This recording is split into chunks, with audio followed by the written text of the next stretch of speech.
So, okay, I started recording. So, any question, doubts so far you have about the course or about the activities, assignments that you have problem with, or? Not right now. Anyone, guys? No? Okay, last week we talked about Ethernet. We talked about basically data link layer, and we talked about MAC protocols. So today we're going to talk about the next layer up. Let me see what's happening here.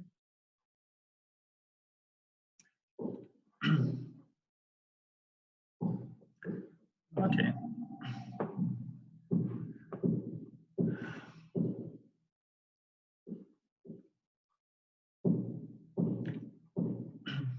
Okay, guys, can you see my screen that I'm sharing? Yes, we can. Yes. Okay, perfect. But beforehand, sorry about the background noise. The construction is going on just next to my house. So bear it. I try. I mean, if it's get too noisy, I mute and do something about it. Okay, today, last time we talked about basically Ethernet, MAC protocols, MAC layers, data link layer, MAC sublayer, basically data link layer, and we talk about some MAC protocols, CSMA-CA, CSMA-CD, for wireless, for wired, or for Ethernet. So today we're going to talk about network layer, layer 3, and we're going to talk about a little bit of routing in the network, how basically a packet goes from the source to destination, and then also a little bit of IP address. So basically we're going to finish chapter 6. You're going to read the chapter 6 during the assignment. I'm going to talk about it. So let's talk about routing in packet switching network. Why I put packet switching network? We basically have somehow two types of networks, we can say. It can be packet switching network, or it can be circuit switching network. Circuit switching network is like how can I say? It's like an old telephone line that there should be a circuit, basically a dedicated line between source and all the way from source to destination. A dedicated line that is dedicated basically to this particular communication. But in packet switching, for example, you can think of it as a dedicated railroad for a train, where in packet switching network, you can consider each packet as like a single car that can move towards different basically routes to go from the source to destination, from the basically, for example, from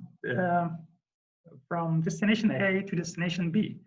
So that's basically packet switching network. That's what we are using nowadays. That in the internet, all the network we're using is mainly packet switching network. So we want to talk about routing in packet network, because routing is happening in the layer 3. So we're going to talk about routing before we start talking about the IP address. Basically, let's consider this graph or this network. I mean, network, when we're representing a network, basically we're representing network in a form of graph. Basically, it's including all the nodes and edges representing the whole network. So imagine we have here this 6 end hosts. It can be anything, and they are connected through these edges. That, let me turn on the laser pointer. So they are connected through different basically lines. So imagine we want to go from source A, from this host A to host basically 6, let's say, okay, or yeah, 6. So we can have different basically options, okay.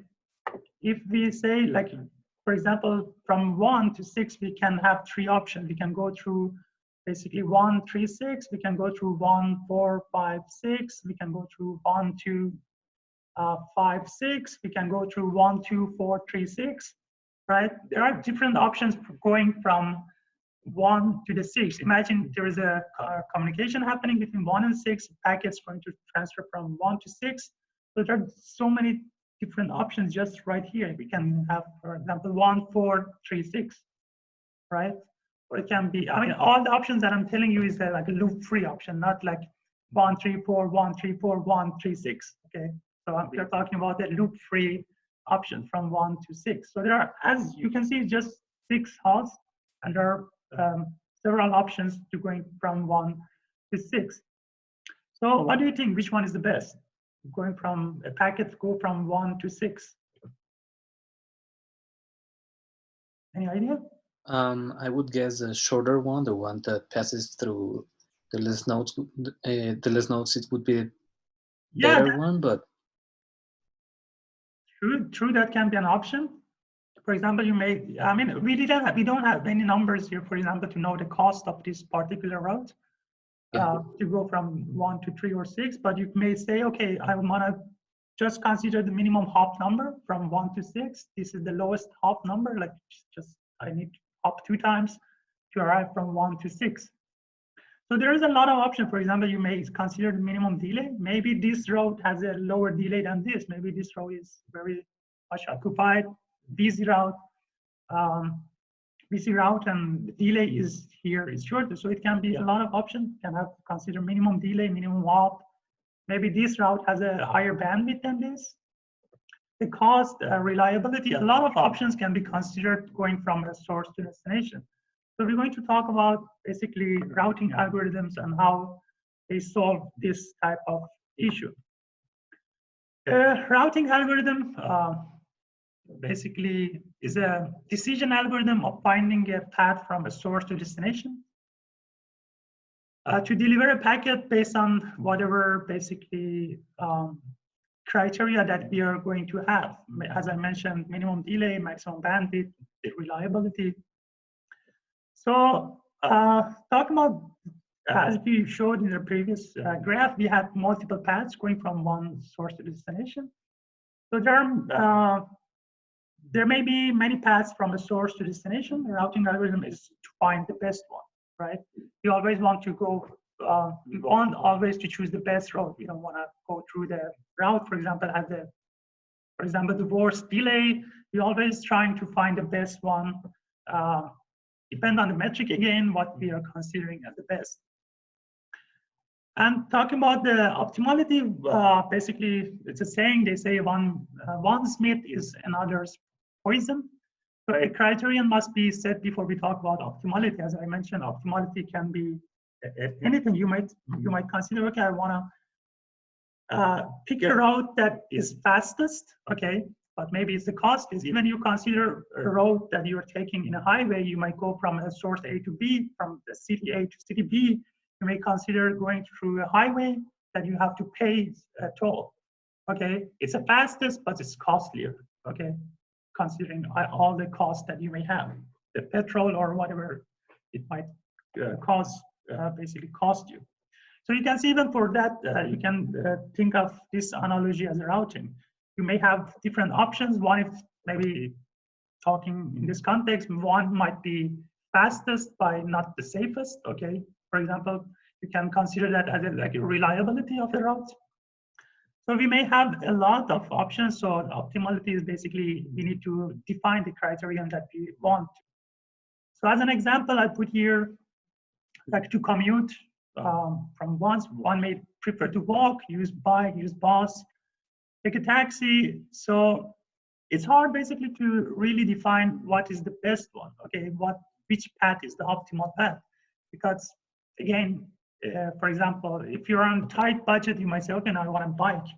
If you are in a rush, you don't care about the budget, you say, okay, I want to take a taxi, I want to go fast, right? So basically it depends. I mean, if you're talking about optimality, it depends really. You need to consider a lot of factors to define the best way to do that. So the routing algorithm is the same. We can basically evaluate the routing algorithm in a lot of different ways. For example, about the correctness, is there any, for example, deadlock in the route, or is the deadlock free, is a loop-free routing? For example, as I mentioned, you don't want to go, for example, node 1, 2, 3, 1, 2, 3, 1, 2, 6. Okay, like you don't want to stay in a loop. Okay, you want a loop-free route, because of course the loop's going to waste resources, take more time. It's the simplicity, for example, the simpler, of course, the better. You want to go through the simpler route. Robustness, adaptability, how basically a route can cope with the changes of the topology and traffic, and with failures. The stability of the route, fairness, optimality, efficiency. So we can basically evaluate a routing using different basically criteria. So you can see some of them here. It's not necessarily all of them, but there are some of them. So based on this thing that you see here, we can basically, you may, as I mentioned, you may want the highest, for example, stable route. You may choose the most stable route, and you want your packet to go through the most stable route. So we can classify algorithms, again, depending on where and when an algorithm is executed. We can categorize them in a different way. For example, here I put like a statistic routing algorithm versus dynamic or adaptive routing algorithm. We're going to talk about this thing, or centralized versus distributed algorithm. So we're going to talk about this statistic, dynamic, centralized, distributed. Basically, centralized is center point, or maybe, for example, base station decide the route. In a distributed, basically routing will be decided distributedly by the node or by the end host themselves. Okay, that's the decision is distributed, not just taken by one entity. Or it's a static or dynamic, or for example, if it's static, the routing, the route is already fixed from node A, from this, let's say, host A, end host A to end host B. There is this fixed route, and every time it's going to be used.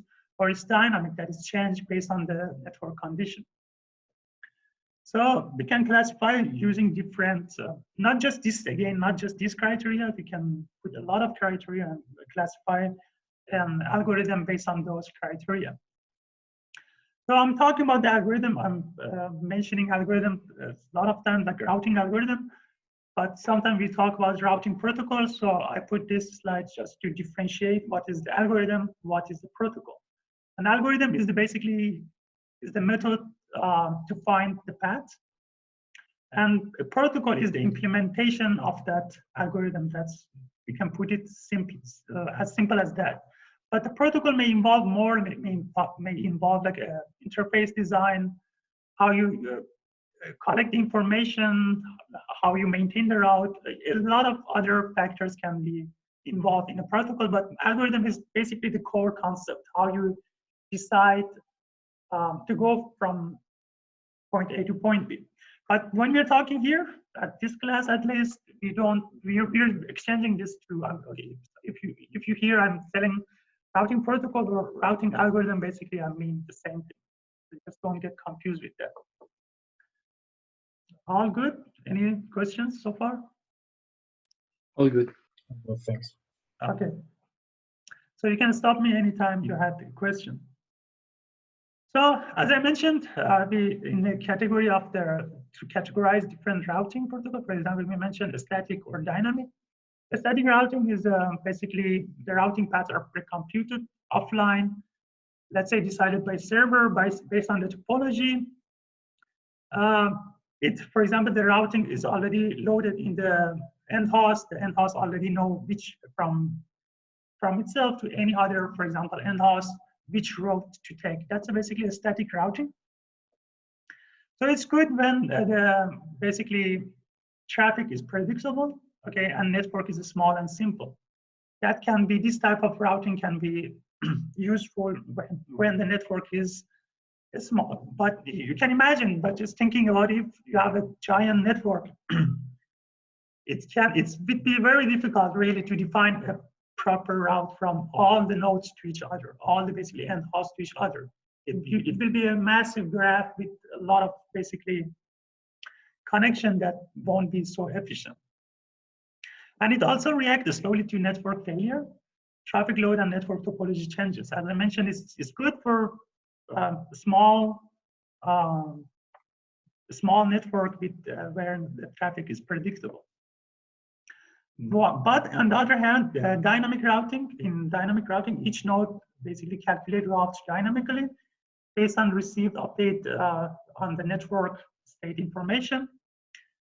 Of course, it's dynamic, so it can adapt quickly to the changes in the network condition. For example, if a connection is broken, of course, this dynamic routing can find dynamically another route to go from point A to point B, which would be difficult in the static routing. It would take more time to update, for example, the fixed route that, okay, there is a failure in the network. This route is not available, so we have to reroute. So that would be taking more time, and it would be more resource exhausting in static routing than in dynamic routing. So dynamic routing, yes?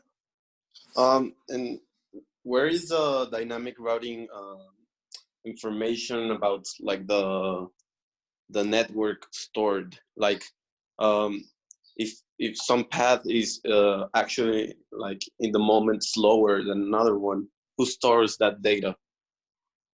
I mean, okay, that's a perfect question. We're going to talk about it later on, but just I say quickly is like, let's say in dynamic routing, the decision is taken by the node itself and on demand. It can be on demand. For example, you have a packet to go from node S source to destination, then you can make the decision right there on demand, okay? You can basically plot a route request packet in the network, get the information from the neighboring node from the network is basically information, and you can find, okay, from there is this particular route is the best from, for example, myself to the destination. Again, that information can be like stored, mostly it's like stored locally because the decision is taken locally, not by any central node that decide for everyone. Did I explain? Okay. We're going to talk about it later on more because we're going to talk about the routing and a few routing algorithms. So, but the problem with the dynamic routing is increased complexity in each node. As I said, if the routing is going to be, the routing decision going to be happening on demand, so it requires each node. When I'm referring to the node, just consider it in-house, computer, laptop, whatever, okay? It's a node that has, it can be an host. A node has to decide it by itself, right? As I mentioned, on demand. So it introduces some complexity, though it has some benefits. As I mentioned, we have centralized and distributed routing, another category. If you make categories, your routing algorithms like this, centralized or distributed. In centralized routing, all routes determined by the central node. You may consider it like a base station in the network that's completely aware of the network situation, network state, and decide, for example, from each node to each node, which route is the best, okay? So it's informed, for example, all the nodes in the network, and they use just that information which is provided by the central entity or central node. So all the state information is sent to the central node because the central node is the one that is deciding about everything. So he has to know all the updated information about the network status. So it has a problem adapting to frequent topology changes. Imagine just, I don't know what I can say, imagine a network of a drone, okay, because we're doing this type of stuff, researching on this, a network of a drone that's flying in the air, they are constantly moving around. Imagine they are connected, I mean, the whole network is connected, but they're constantly moving around, okay? And imagine if one of the, for example, a central entity for those drones wants to take the decision for example, communication between the drones, okay? That wouldn't be really very effective because the dynamicity of the network is very high. And also it does not scale well because a central node may handle, I don't know, 10, 100, 500, 1,000. But when we go beyond some certain scale, then it won't be very efficient. Also going from 10 to 100, you cannot basically scale that very easily. So it does not scale by a centralized routing. On the other hand, we have dynamic routing, a route determined by routers using distributed algorithm. So then, because the nodes are basically dynamically, for example, as I mentioned, the distributed algorithm is taking the decision. So the state information should be exchanged between the nodes, not just sent to the central node. So all the nodes should be aware to some extent of what's happening in the network, at least around in their surrounding. So it's, of course, it's because it's distributed, it adapts to topology and other changes. It's much more scalable than compared to centralized routing. But it, for example, it has its own problem. So inconsistent paths calculated by different nodes may lead to routing loops because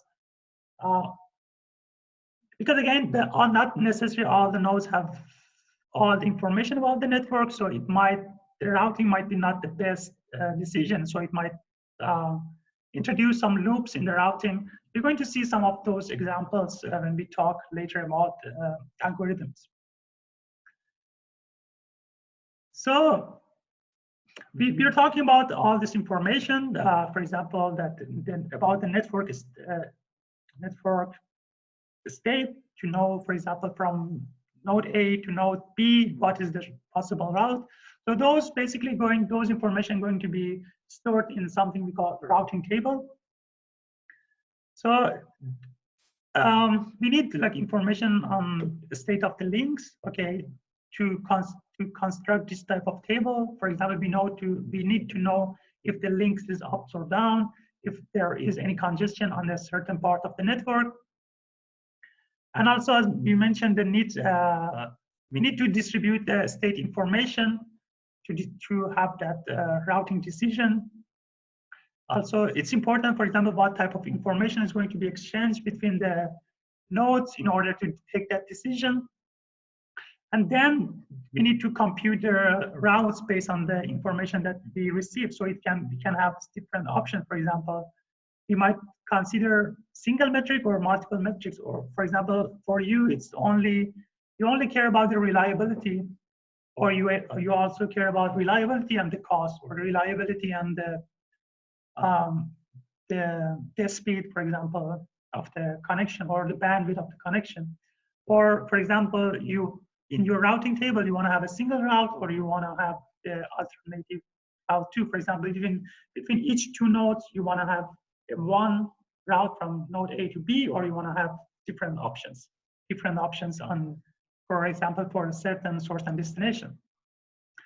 So that basically information required for routing table. So this can be an example of routing table in datagram network. Basically, you have this type of, for example, table. You have the destination address. These are, for example, a table is stored in one particular node. You have the address for all the destination. You have the port number for that particular destination. And when you want to send, for example, a packet to this, for example, destination, you start looking up in your routing table, and you find this destination. You find the port, and that's how you basically transfer the packet through that port to that particular destination by doing the table lookup. So routing decision involves finding next hop in route to give to a given destination. It's not necessary you are connected directly to all the hops, but at least you have the next hop up to the destination, because you may go from the 1 to 2, 2 to 3 until you reach the node 10. Okay. And the routing table has an entry for each destination specifying output port that leads to the next hop. And then size of the table becomes impractical for a very large number of destinations. Imagine, for example, let's say in our computer, in my laptop, I can communicate with the whole world of like, I don't know how many devices there we have connected, maybe 30 billion devices connected to the internet. I can connect to all of them. I can basically communicate with all of them, right? But I don't have a table of all the destination in my computer to do the basically table lookup of like 30 billion entries. That's literally impractical. That's not doable. Okay, so we're going to talk about how these things get done basically in a network. So as an example, we can consider internet routing. Internet protocol use datagram packet switching across the network. Basically, networks are treated as a data link. You can consider it a graph that networks are treated as a data link. Hosts have two-part IP address. The first part is the network address. Second part can be the host address. For example, you have we're going to talk about the IP address, I guess, for the next 3 classes. It's just going to be talking about IP addresses, different type, different classes, a lot of things it has involved basic IP addresses. So, but just for now, you can consider each host as a two-part network address, host address. For example, the first thing is that you go to the network, and in the network find the host that you're looking for. So routers do table lookup on the network address to find to find the host. This reduces the size of the routing table. We don't need necessarily to imagine a cloud of different networks. There is a network here, network, and each network has 1,000 different hosts connected to them. So for example, in order to communicate with one of them, you don't need to have 4,000 entry in your table, okay? You may just say, okay, this is going to the network number 1. Let's say, for example, it's going to the tech network, and then that IP is this, that particular host is this one. So you don't need to basically store all the entries. You may just store the network address, and the host address will be found inside that network. This will reduce the table size a lot. So in addition, network addresses are assigned so that they can also be aggregated. Again, all this, for example, the 4 network that I mentioned can be aggregated to another subnetwork. You can imagine this like a tree that's giving basically all the way from the root of the tree all the way to the bottom host. Don't get confused. I mean, it's going to be more clear if we start talking about with their real examples. But this is just as an example, okay? So we were talking about having the state of the network. You want to know what's happening in the network. You want to know if there is a congestion in the network, if there is a broken link in the network. So you do that basically by plotting the, for example, some packets through the network, okay, to get back the information that you require for taking, let's say, a routing decision. So this plotting is basically useful in the starting of a network. It's useful in propagating information to all the nodes, and also getting back the basically replies and information. So basically, plotting is like sending a packet to all the nodes in the network. Basically, it's, as the name says itself, it's like basically you plot the network with one packet. You don't need a routing table. When basically you do this usually when there is no routing table available, or when you need to inform all the network about certain things, okay? And you need to broadcast packet to all nodes, basically to propagate link. For example, one example can be to propagate link state information to all the nodes. So the approach for plotting can be sending packet to all ports except one where it arrives. For example, you okay, let's see in these figures. Okay, let's say node 1 is flooding. Okay, so it sends the packets to all the network. This is the same graph that we saw earlier. So node 1 is plotting, sending the packet to all the network. Sending packet, it's connected to node 342, so it's sent, the packet arrived to 342, and they start again basically broadcasting the packet, okay? So all the nodes that receive the packet, you broadcast it again, but you don't broadcast the packet through the ports that you receive the packet, because, for example, the node 2 receive this, let's say, black packet through this port, but it doesn't need to propagate or broadcast through this port because it's receive it through this port. So the next stage will be like this. Now node 2 receiving a packet from 4 that it didn't receive from 2. Of course, 2 doesn't know, for example, this packet's coming from 1 originally. Again, broadcasting the packet. So you can see the network get quite basically busy. This is just 3-hop transmission, as you can see here. So a packet starts circulating in the network, okay? But there is a problem here, if you notice. So can you get the problem here? Anyone can? Some packets return to the one who sent them first. Yeah, true. It's like the packet starts circulating in the network without basically start consuming the network packet. Sometimes, for example, these packets that's going to one is unnecessary. This is unnecessary. This is unnecessary. These two are unnecessary. Some of these are unnecessary because they already got the packet. So we need to somehow to limit this flooding, okay, to basically not do the redundant packet sending. So for example, the packet can have time to live field. So each packet limits number of hops to certain diameters. For example, they say, okay, this packet is going just through 7 routers. After the 7th router, the packet will be dropped no matter what, okay? So it doesn't stay in a loop forever. It doesn't go in a loop forever circulating in the network. It has a time to live. Or each switch adds its ID before flooding and discard repeat. That can be another solution to limit the flooding.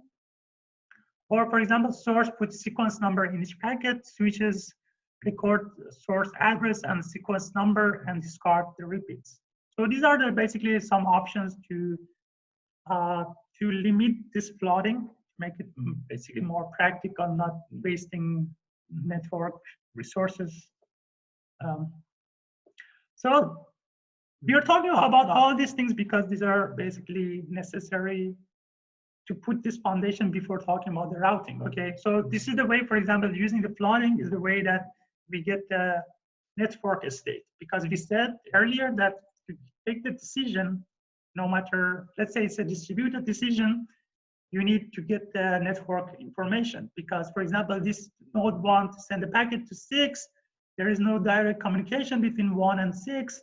So node 1 need to know what's happening in the network in order to decide, for example, send the packet through 3 to 6 or send the packet to 4, 5, 6. So in order to know that, you need to do this plotting of basically you send some packet through the network, you get their feedback in order to get the basically a state of the network and make that routing decision. So let's say this is an example of what we were talking about. Let's say node A is sending packet, it's a source host, sending packet to the destination host. Source host select a path that is to be followed by a packet, okay? And it's followed basically by intermediate switches until it reach to the destination. So source host needs a link state information to access the routing, basically route server.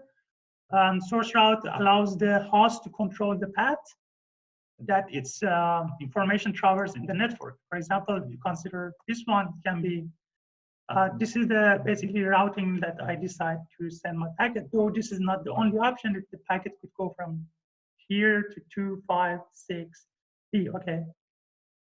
But we are here is talking about is that one type of the routing, which is the source routing. So basically what it means, the source decide which route it needs to take, okay? So after, let's say, plotting that network, you get the information back, okay? And you realize this is the best route to go from this point to this point. So I put this IDs, or let's say IP address in my headers that I define. For example, this is the routing path I want to take, okay, from 136B until to reach the basically destination. So let's talk about the spanning tree. When we're talking about routing, it's like we talk or we do a lot of graph theory things, okay? Even the math that is involved, let's say, it's not like for example, you might think, okay, we already have the network, we already have the internet, everything is already defined, we already have the protocol, we already have the algorithms, everything is working fine, okay? So why even we need to do more things in this particular field? But just remember that internet is not the only network. Internet is not the perfect. Still, there are a lot of rooms for improvement, and there are tons of new type of networks that comes, and this type of thing that we have for example, internet is not really feasible for those type of network. Let's say, as I mentioned, like a network of drone that's flying, okay, or a network of the sensors that are floating in a lake to measure something, okay, or a network of robots that I don't know, skimming the ocean surface to, let's say, clean the oil leakage, okay? Those are communicating with each other. Let's say it's like they have this swarm intelligence that they're trying to basically cover this certain surface of the oceans and clean it. But they need, in order to do that efficiently, they need to communicate with each other, okay? Totally like, let's say, dynamically.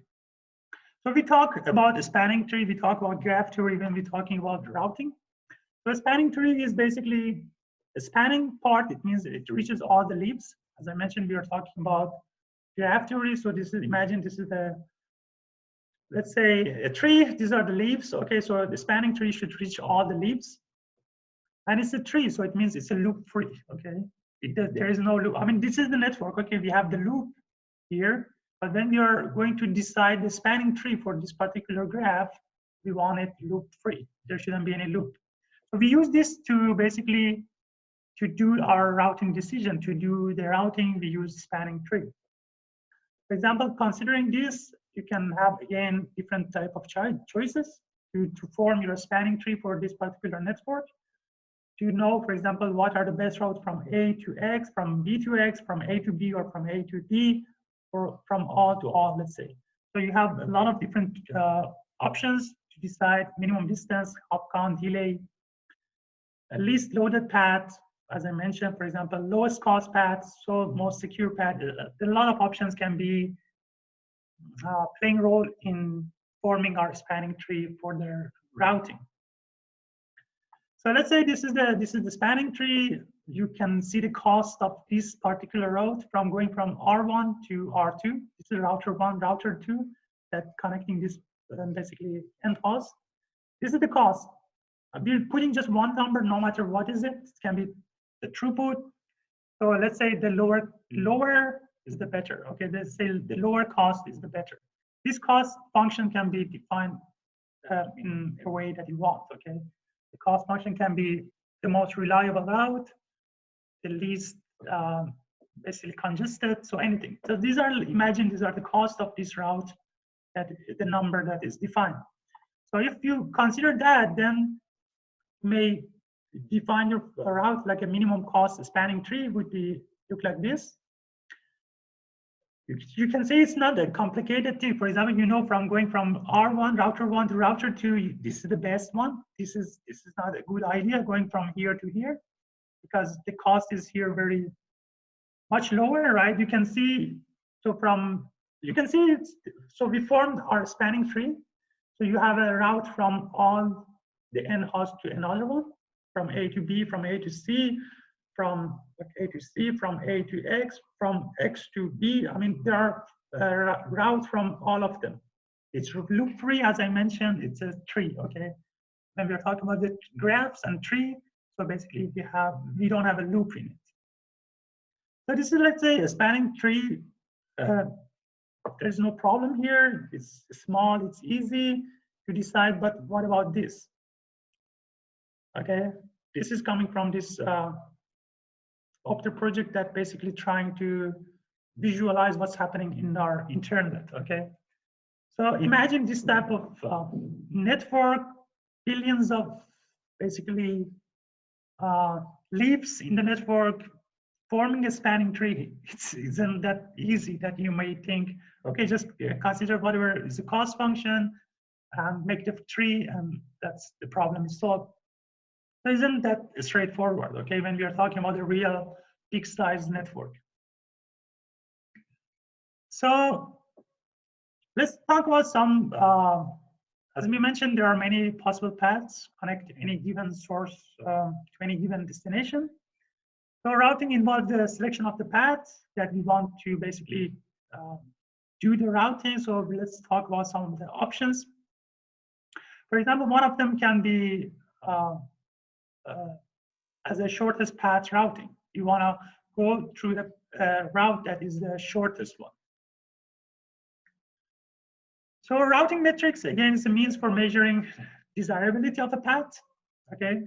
So path length can be sum of the cost or distance, like the example that we saw. The sum of the cost, you could consider it as your path. So, or there are other possible metrics. For example, you may consider the hop count, you might consider delay, the cost, reliability, bit error ratio, a lot of things you may consider for defining the routing metric. So for having the shortest path approach, okay, after let's say you define your cost function, you define that value, then you want to go the shortest path approach. You have two options, very popular, very common. There is one is distance vector protocols, another is link state protocols. In distance vector protocol, you're going to talk about Bellman-Ford, and in link state protocol, we're going to talk about Dijkstra. Are you familiar with these two? No. Yeah, Dijkstra, yes. This one, yes. The Bellman-Ford, no? No. Okay. You don't have like a I don't know, in your math class for like graph theory or something like this? Yeah, we see it in discrete math, Dijkstra. Discrete math. Okay. So yeah, so we, as I mentioned, it when you're talking about routing, talking about graph theory, then of course it involves math, and we're not going to talk about the math part in class, but just the concept how it works. In distance vector protocols, basically neighbors exchange list of distance to the destination. So they exchange this information. What is their distance to the destination? Then the best next hop determines for each destination. For example, for each node, they determine what is the best next hop in order to arrive to the destination. So Bellman-Ford basically is a shortest path algorithms, one of the shortest path that's using distance vector protocol. For link state protocol is like, as we mentioned, link state information flooded to all the routers. Routers have complete topology information of the network. Then the shortest path will be calculated, or the next hop, because you have the shortest path, so you have the next hop already calculated.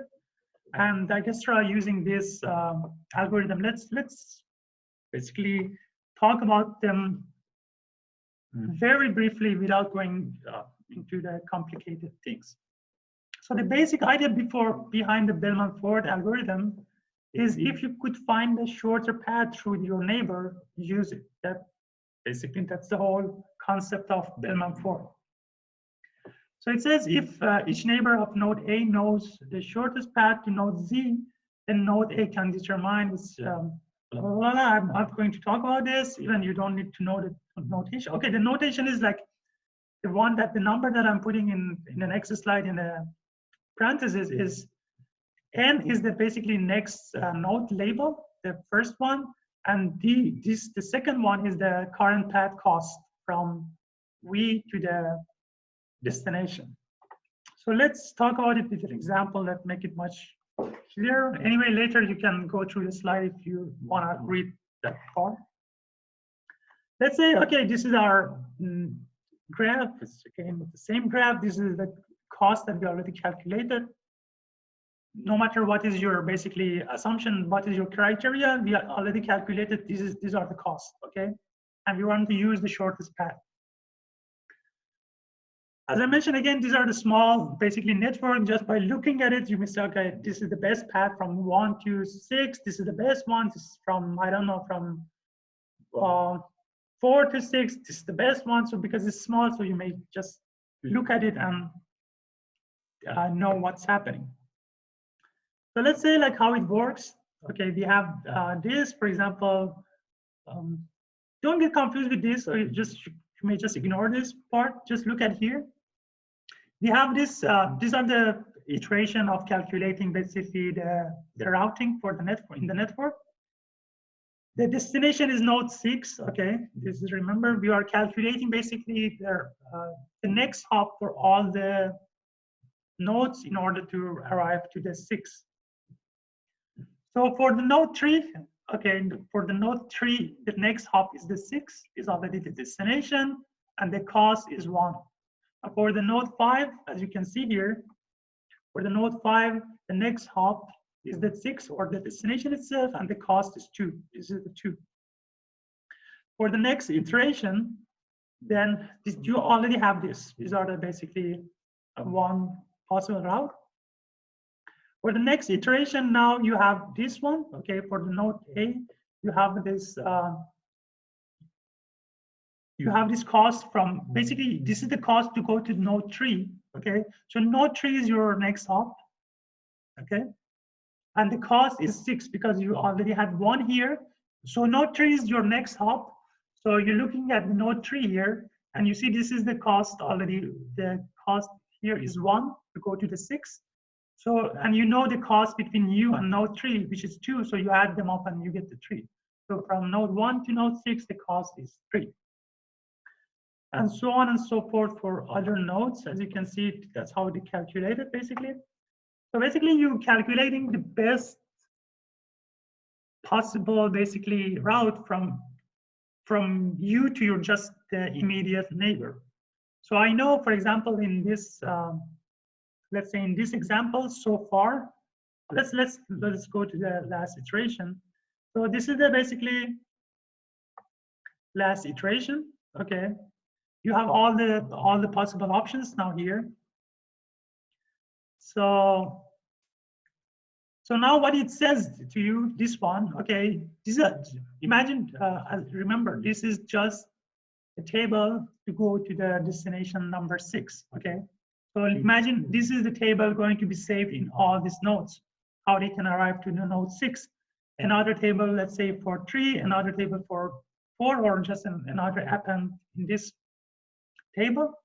So now you know, for example, in order to go to the destination 6, node destination 6 from 1, the total cost is 3, okay? And your next hop is 3. That's all you need to know, okay? Right? You got it? Any questions so far? Nope. So this is the next hop. The next hop, your next hop is 3. So basically you send the packet from here to 3. What's happening there? It's not your problem anymore, okay? Because you already know this is the best options. Your best next hop is 3, and the total cost would be 6 from all the way from this 1 to the 6. And the same for node 2. This is the node 2. Just consider here the node 2 in the iteration 2, okay, which was the second hop. Node 2 was going through this route, okay? So 2 was going through this route. 2 from 2 to 5 and 5 to 6, okay? So next hop was 5, and the total cost was 6, basically 4 plus 2 here. But in the next iteration, it find a better route, okay? That the better route is not going through this, though this is the 2 hop, but this is a better route with a lower cost. The total cost is 4, and the next hop would be the node 4. So this red number is the total cost to arrive to the destination from this particular node. And you have now you have the total cost, and you have the next hop. So you can basically use this as the routing table to arrive to the 6. So basically, this is our spanning tree. As you can see, this is a loop tree again. From basically all these nodes, there is a route now to the node 6. But there are, of course, problems, some problem with this Bellman-Ford. One of them is counting to infinity. Imagine this is I'm not going to talk so much. I'm going to skip some slides, but I just kept them here so you can revise them later. So for example, in this particular example, this is our graph, this is our network. This used to be the before break, before this node, before this connection get break. This was the table, routing table to go to node 4, okay? But when this route, this particular connection get broken, then basically node 3 now thinks that it can go through the node 2 because it look at basically node 2 information, okay? That if I go through the node 2, the cost is, let's say, 2. So it starts counting to the infinity because basically 3 look at 2 and calculate its route from 2 and add 1. Then 2 look at 3 and calculate the route, add 1. So basically they just keep adding this value, the cost, and through each other because they have no idea about these links being broken. That's one basically problem. There are some solutions. It's called horizon. Just don't, for example, inform a node that you get the information from. Okay, if you get the best route from me, then don't advertise your cost to me because if you advertise, this problem going to happen. So there are some solutions, remedies like a split horizon with poison rivers. I'm not going to talk. You can later review them, how they basically, what are the solutions for that particular problem. So Bellman-Ford, use Bellman-Ford, okay, in practice in a routing information protocol or RIP, which was the first internet routing protocol. So it requires very little computation on the router, and it is distributed as you see, and it will eventually converge. So over time, it was replaced by algorithms that calculate the entire spanning tree at each router. So it was basically one of the first routing protocol that was used really in the internet, but later better option came along and it's become replaced. But still, Bellman-Ford is very famous algorithm. Just you needed to know how it works and how basically some of the problem, for example, for this. Okay, I'm going to explain this algorithm. Then we're going to have a like 5 minutes break. Then we're going to come back. Just let me finish with this. So talking about that was another type. Now this is the link state algorithm, which we're going to talk about digestra. The basic idea is it has two-step procedure.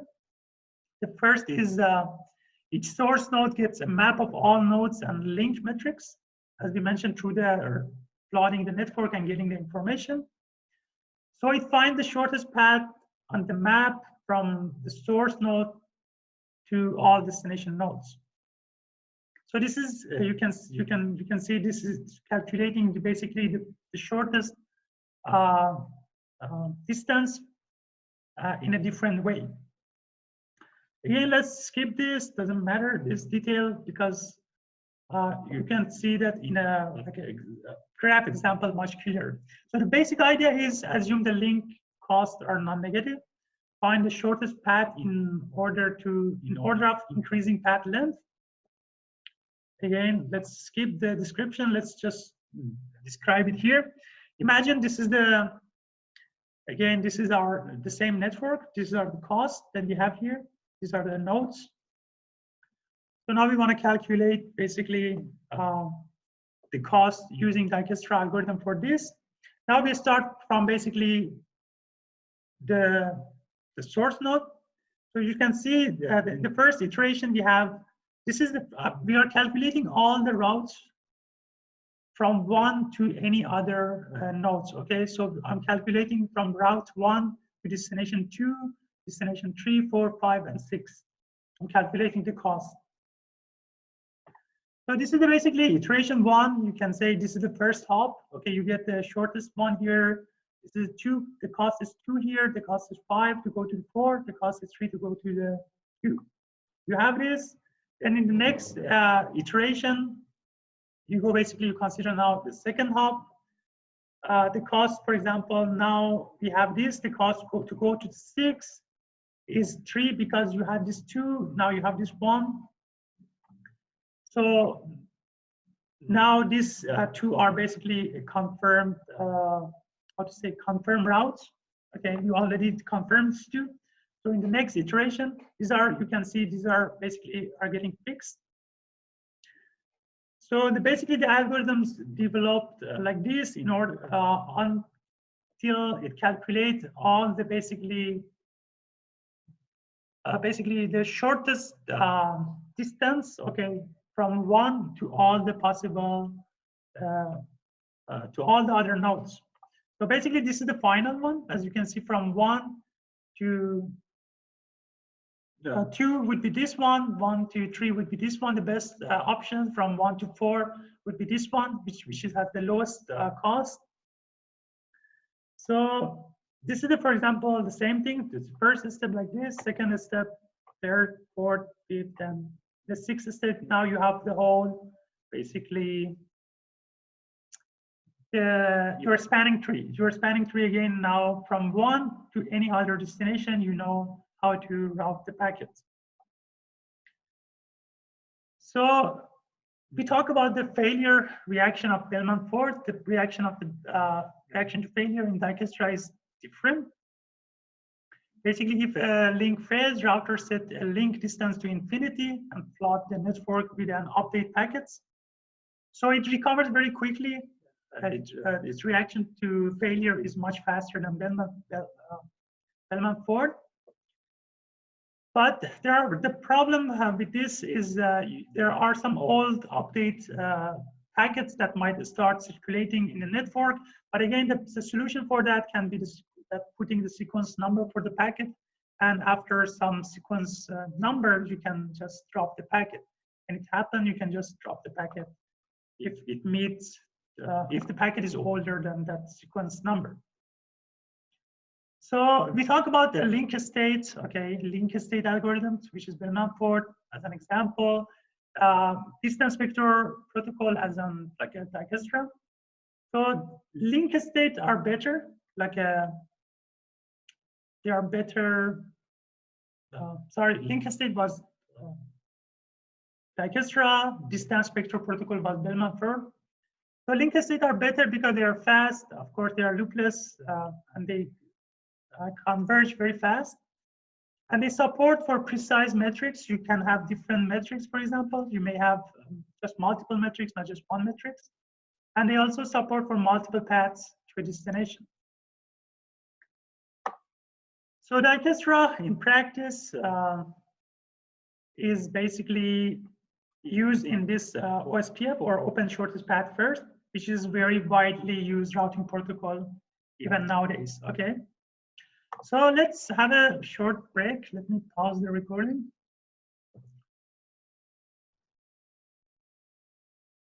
Okay, so let's now talk about IP, Internet Protocol. So in the first part, what we talked about was mainly the routing, which is an important part of the network layer. Basically, it's the same thing. I mean, for IP also, we need the routing. I mean, for packaging going from any source to any destination, you need to use routing. So, but now let's talk about IP address. And from now, we will start talking about IP address for the next few weeks, most probably. So,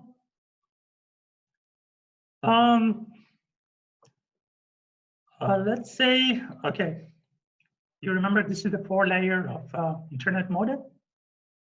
So IP datagram consists of the header and some data, as you know.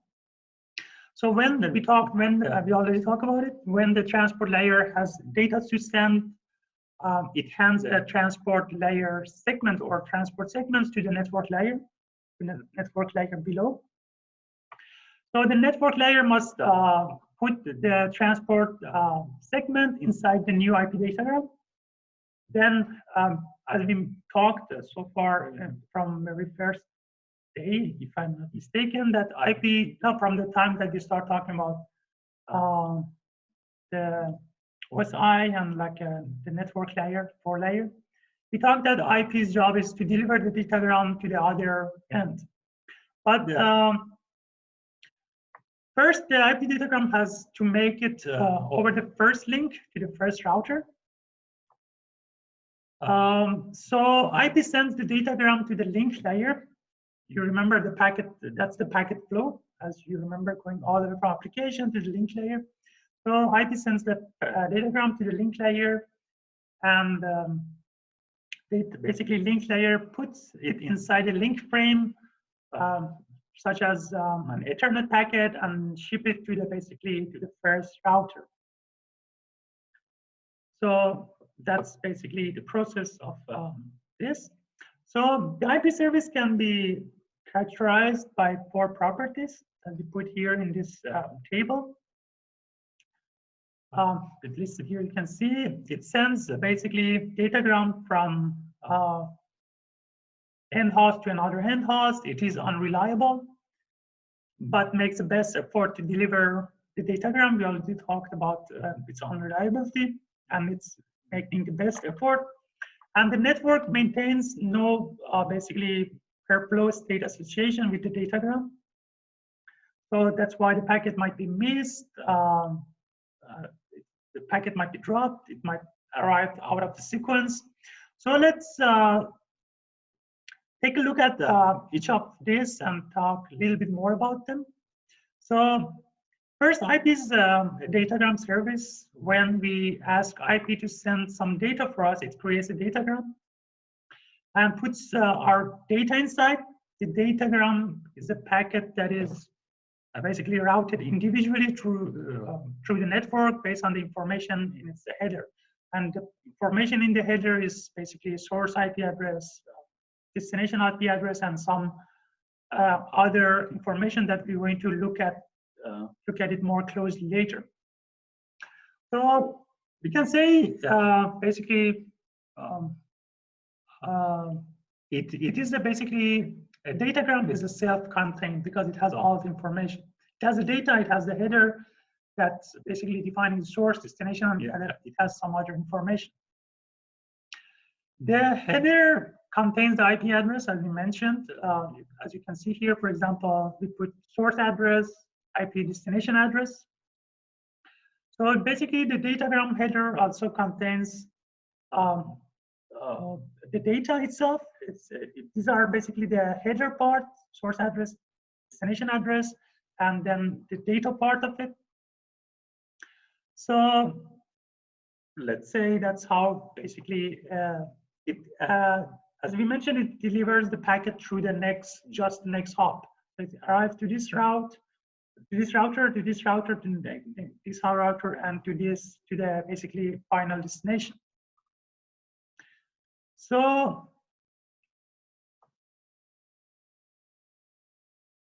we mentioned that basically it is unreliable. Okay, so IP makes no promises basically that the packet will be delivered to the destination.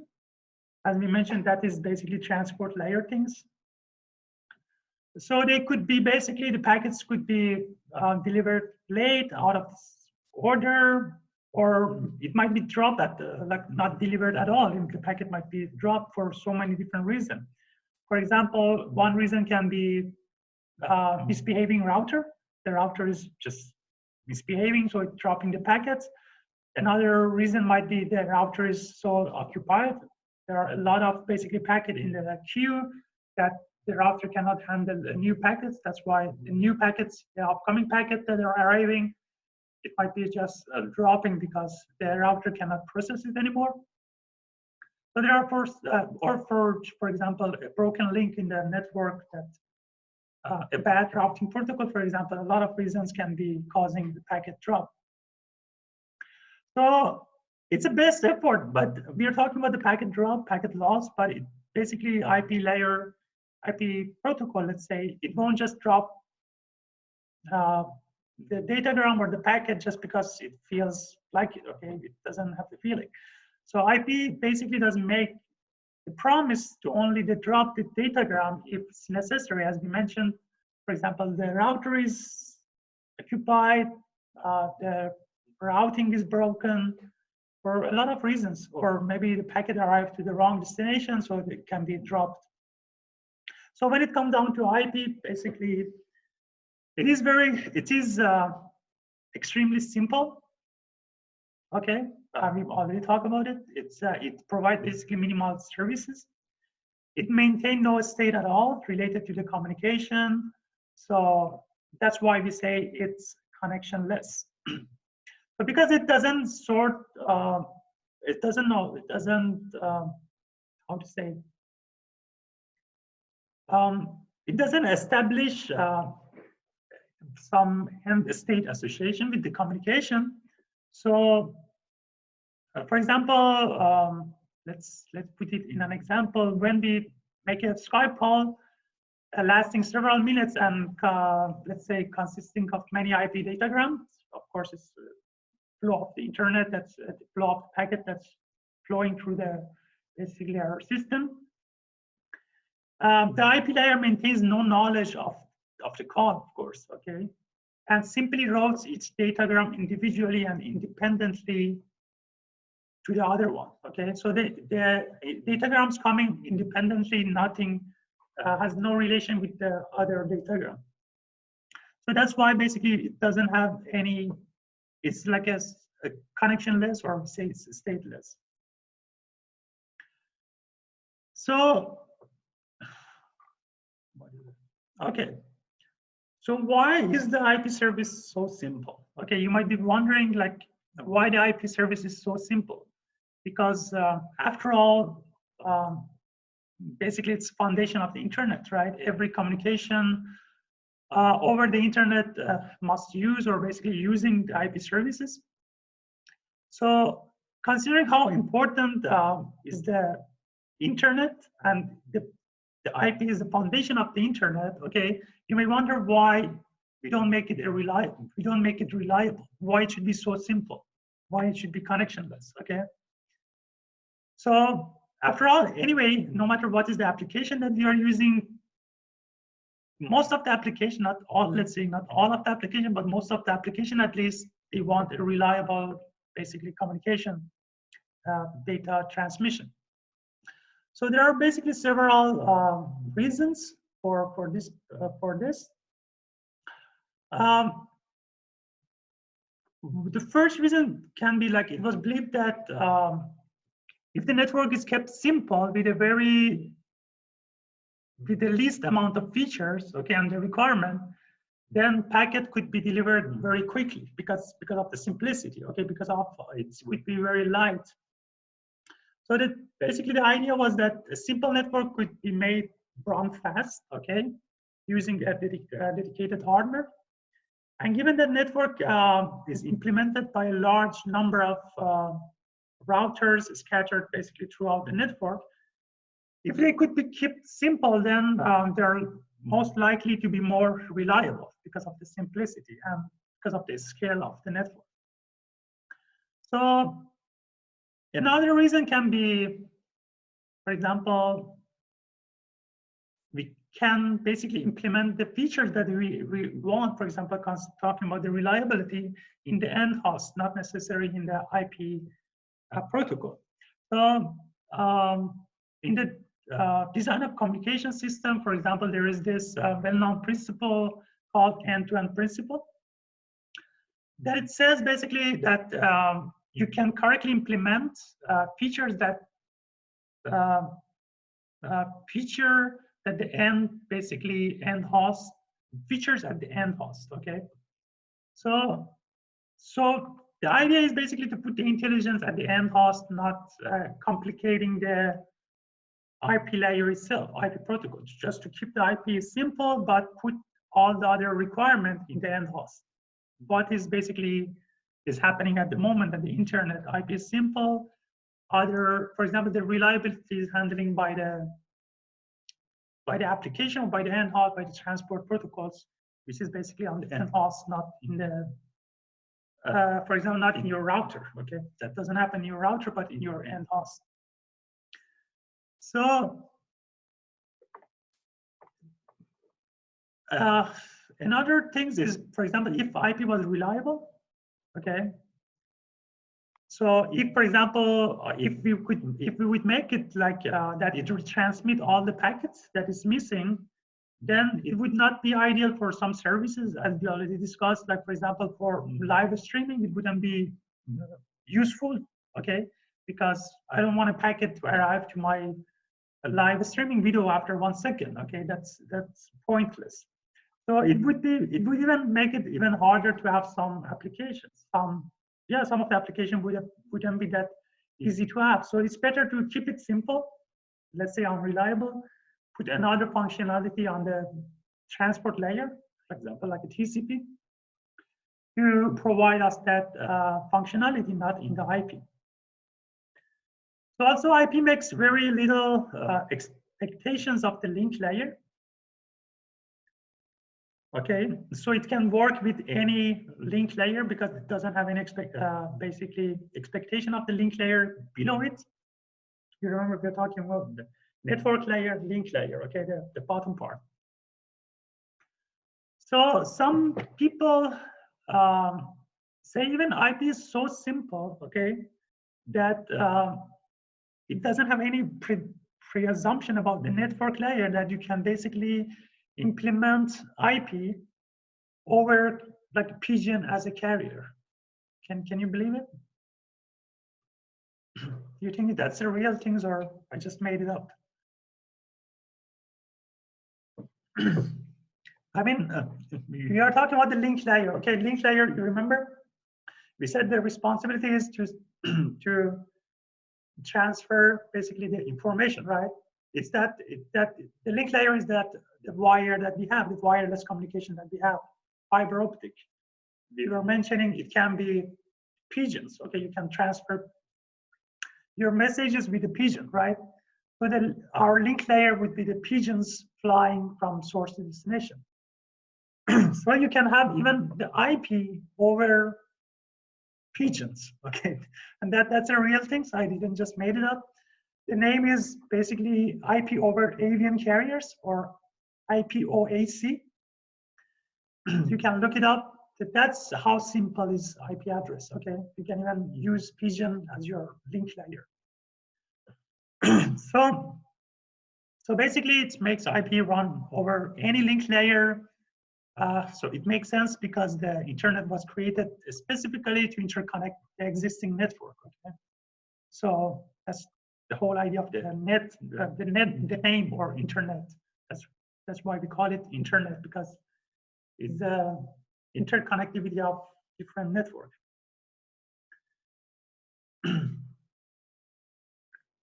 So let's talk about basically the detail of IP service models. So we already talked, it's unreliable, it's best effort, it's connectionless, this datagram service. IP also provides a few other carefully chosen services. The consideration of IP tried very hard to find a balance between basically providing the bare minimum needs to make communication works, but at the same time, not providing like a complicated things, okay, that makes basically the protocol very heavy, very heavy. Just let me. So let's describe some features, okay, that we need to learn about the IP services. So first, let's say we can say IP tries to prevent packets from looping forever. Okay, that's one of the things that IP does, because IP routers forward packet hop by hop across the internet or any other network, or no, internet, because we're talking about IP. So it is possible for the forwarding table, that our routing table that we have in the router, the table might be wrong. So it causes packets to start looping around the network for a long time, okay, in the same path. So this is most likely to happen when the forwarding table is changing or updating, okay. Just a moment. I think I have to take this call because I'm waiting all day for this and just coming now. So we said that those looping things can happen when the basically the routing table is getting updated. So some part of the table is updated, some part is not updated yet. So IP basically avoid this. Okay. Another is if the packet is very long. Okay, remember we have a certain size for the packet. If the packet is very long, so IP can break it through different datagrams. So the packet can be sent through different datagram if it's longer than certain size. That's another basically service that IP provides. And it uses a header checksum to reduce the chance of delivering datagram to the wrong destination. So we're going to see later in that IP header, we're going to talk about all the details. So you can see there is a checksum there that basically it helps us with to make sure the packet that's going to, let's say, my destination doesn't go to your computer. Okay, it checks some part of it.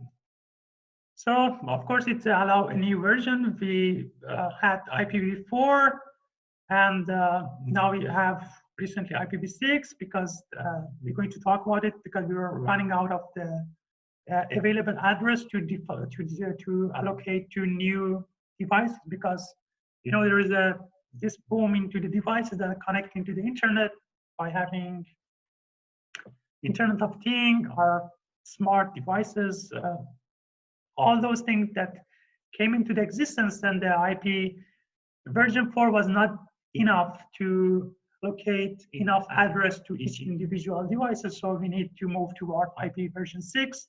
We're going to talk about that, the whole different stories. So it also allows for new options to be added to the header, because the header is, it can be basically, there are some fields that can be considered, like they're optional, but can be used for other purposes. So I'm now going to show you basically the headers, okay, and explain what all the fields do. You don't need to remember really like the location or, I don't even remember it myself. Okay, so, but what I want you to know is what each field does. That's the important point to basically take out from here, okay? So because it's going to help you to understand the scope of the IP service model, and basically should help to basically grab the understanding much better. So don't try to remember the location, just try to remember what each one does. So here we put it like in a 32-bit boards, okay, from bit 0 to bit 31.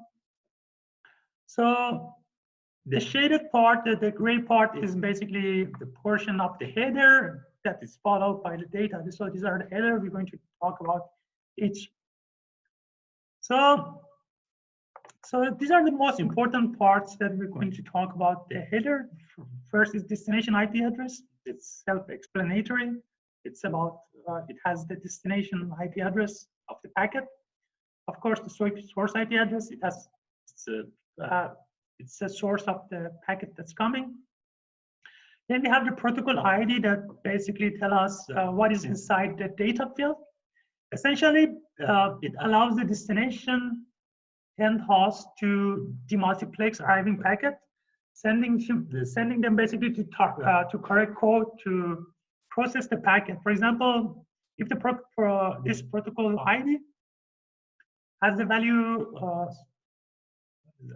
6, if I'm not mistaken, then it tells us that this is the, how to say, the data is contained in TCP segment. So the data basically, we can safely pass the datagram to the basically transport layer, because we know exactly for example, this datagram has a TCP segment because of this protocol ID.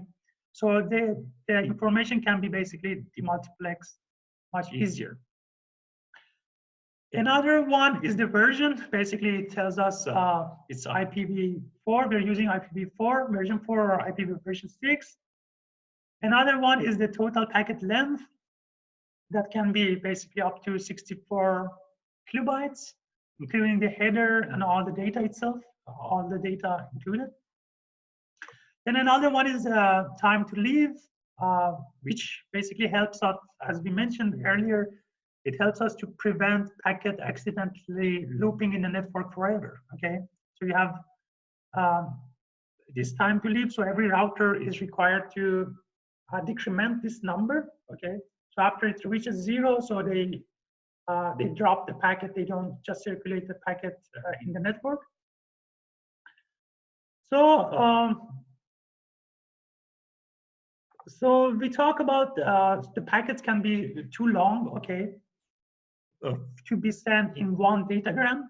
So it can be breaked. Basically, the packet ID flag and this fragment offset, they all helps routers to basically break IP packets into smaller self-contained packets, okay, if they need to be done.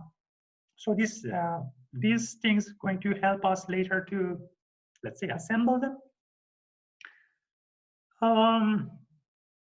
Then the type of service fields gives a hint to routers about how important this packet is somehow, okay, because we can prioritize some packets over some other packets. And the header length tell us basically how big the header is, okay? And some header can have this optional extra fields, okay, to carry some extra information. And finally, this is the checksum that I was talking about. It's calculated over the basically a whole header. So in case the header is corrupted, we can know the packet is corrupted, or if it go to the wrong destination, we can look at this checksum and know something happened and we drop the packet. So these are basically the same thing that I described as just in the slides, nothing important. Okay, guys, just give me 1 minute. Okay, but I show you here the datagram. I mean, don't worry if you don't basically, I mean, anyway, you have this video, you can always look and when I was describing this, but if I'm not mistaken, the detail of each packet, like what each one does, is clearly explained in the NetaCat. Okay, so you can check it there. As I mentioned again, no, it doesn't matter the location. It just matters to know, for example, what each basically how to say, what each header does. Okay, so you know this protocol ID is for what, this time to leave, what is the purpose of time to leave, what is the purpose of checksum, flags, version. So you understand. If you understand this, then it helps you much better to understand how things work in the internet. So these are the same thing that I mentioned. Not important. So.